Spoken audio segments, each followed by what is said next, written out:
I know it's probably going to get hot again, like tomorrow, but I'm really digging the fact that the weather right now seems to be aligning with the disposition of my soul, not the rain, but the temperature. It doesn't matter how long it's been since I graduated. Every year when fall hits, I still get that excited, sort of nervous back to school feeling. Do you know what I'm talking about? Some of you are students, but if you're not, you still know, right? That feeling that makes you want to like go buy school supplies and pick out a really cute outfit and just, daydream about what the future is going to hold this year. I can imagine for people who didn't like school that the feeling might be different, but I always liked school. I think in part because I'm kind of a nerd, not that it's nerdy to like school, boys and girls, but frankly, to be honest, one of the reasons that I really always liked school was because there's a very clear path laid out for you for how to succeed, right? Like whether you're in second grade or you're in college, if you can manage to do A, B, C, and D, like if you can manage to pass your test or fulfill your course requirements or not hit somebody on the playground, you're probably going to get praised or move on to the next grade level or graduate or set yourself up for whatever your future might hold, whatever it is. It's not always easy, right? But it's pleasingly prescriptive. You know where you're headed and you know what to do next. Why isn't all of life like that, guys? I don't know about you, but I miss it. So our friend Peter, whom we meet again in our gospel today, was also a disciple or a student of Jesus, and he certainly thought that he knew where he was headed to. In last week's gospel, which we heard reference to today, Jesus asked his disciples, his students, "Who do you say that I am?" And Peter's hand shoots right up, and he answers, "I know this one, you're the Messiah. You're the Son of the living God." And it's, bingo, A+, gold star, he got it right.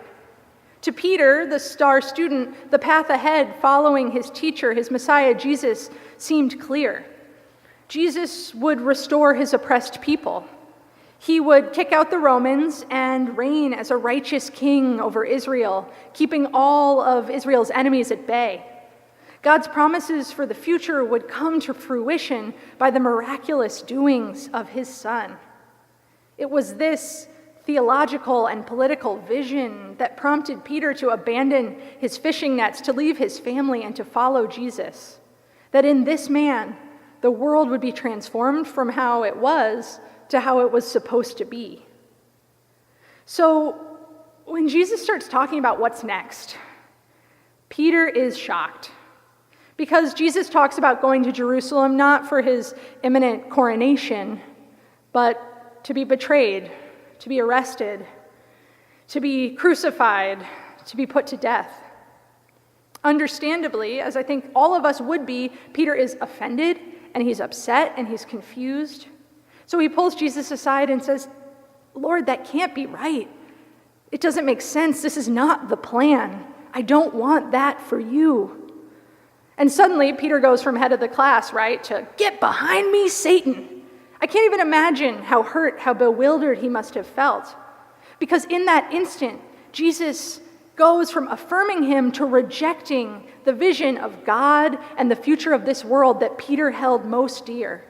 In that instant, Jesus rejects what Peter thought was gospel truth and pulls him off that path that he'd been treading so faithfully into an unknown and frightening future. My friends, being a student is easy. Following Jesus is hard.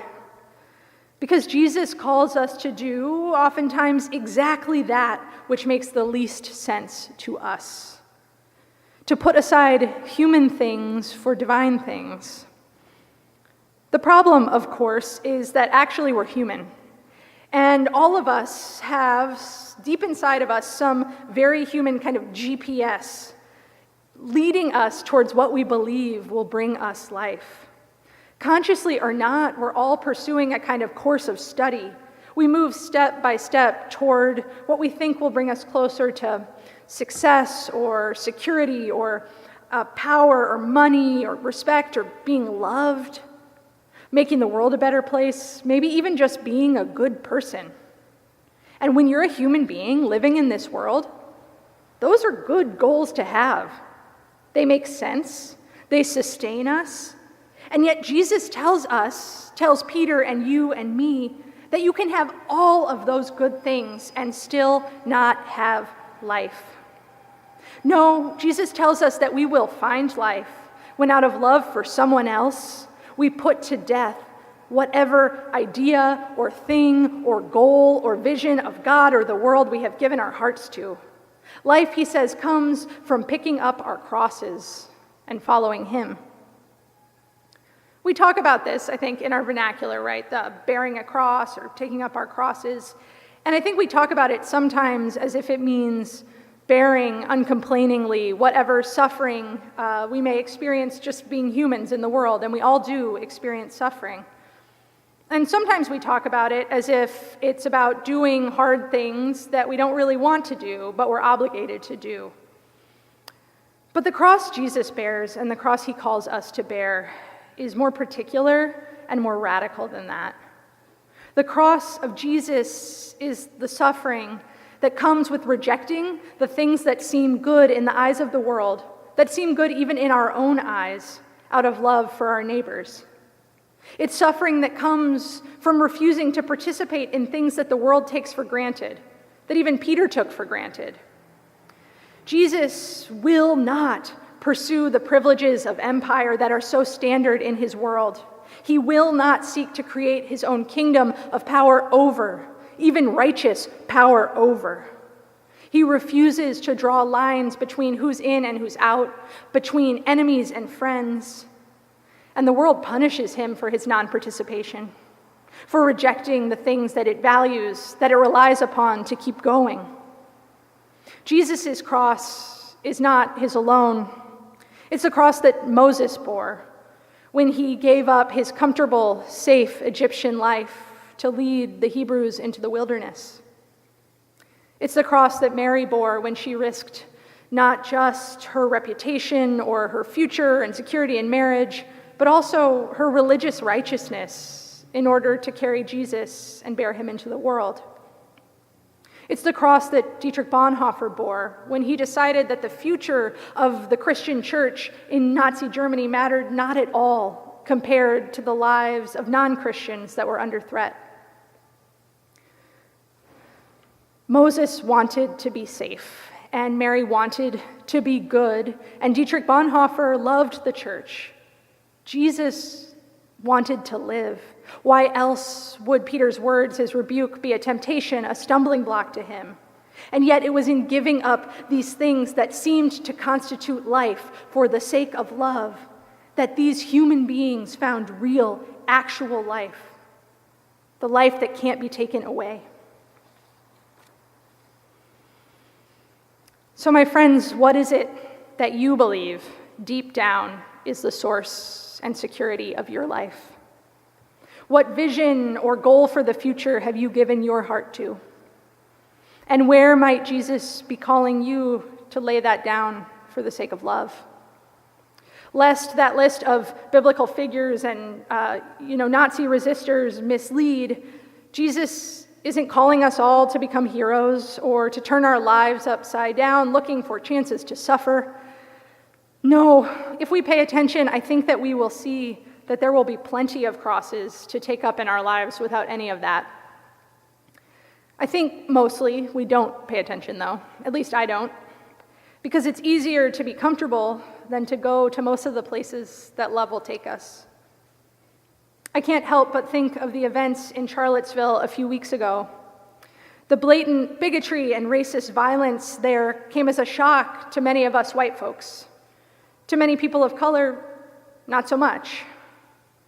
And I think it was alarming to many white people like me, in part because we see the world through the eyes of privilege, eyes that allow us to see and to celebrate all the progress that's been made in our country, to call out the few bad apples as racist, and to envision a future of equality and harmony, all the while missing the small and big ways that racism hurts, dehumanizes, even kills our siblings of color every day.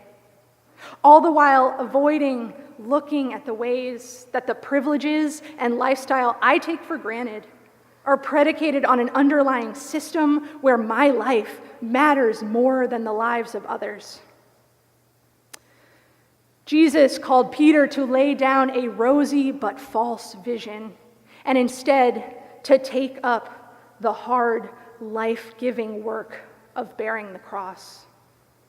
And I can't help but hear Jesus calling me and people who look like me to lay down our own false vision, to put to death what we have come to believe is life, the privilege and the comfort, the safety, the idealism that are the inheritance of white supremacy, and instead to start helping to shoulder the crosses that so many of our brothers and sisters of color have been bearing for so long alone. So what other visions and goals and values might we be called to put to death for the sake of life, my friends? I think of a woman I met recently who lost her firm grip on Christian faith and was kicked out of the church she'd spent her whole life in, all because she loved her transgender son too much to condemn him.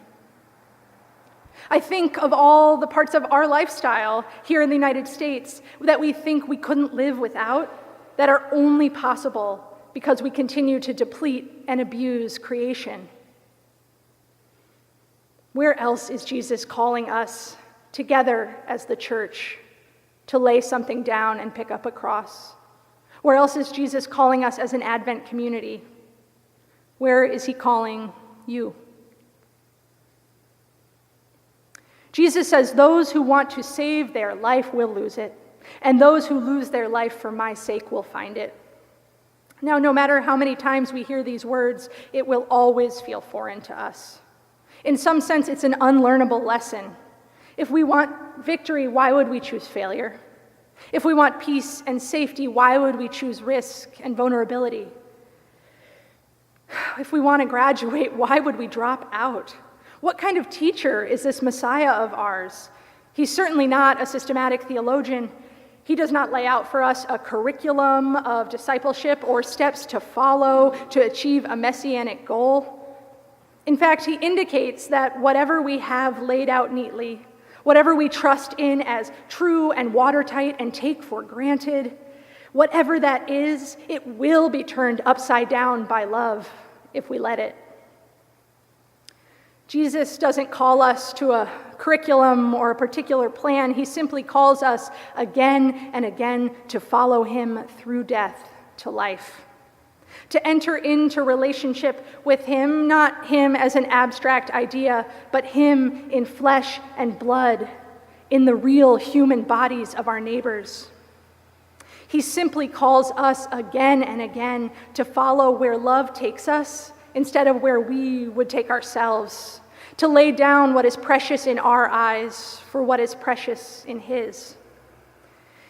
He simply calls us to trust the life that lies on the other side of the 3 days tomb and to keep walking. He will not leave us on the way. So God, give us courage, give us strength, and Jesus, show us the path through death to life. Amen.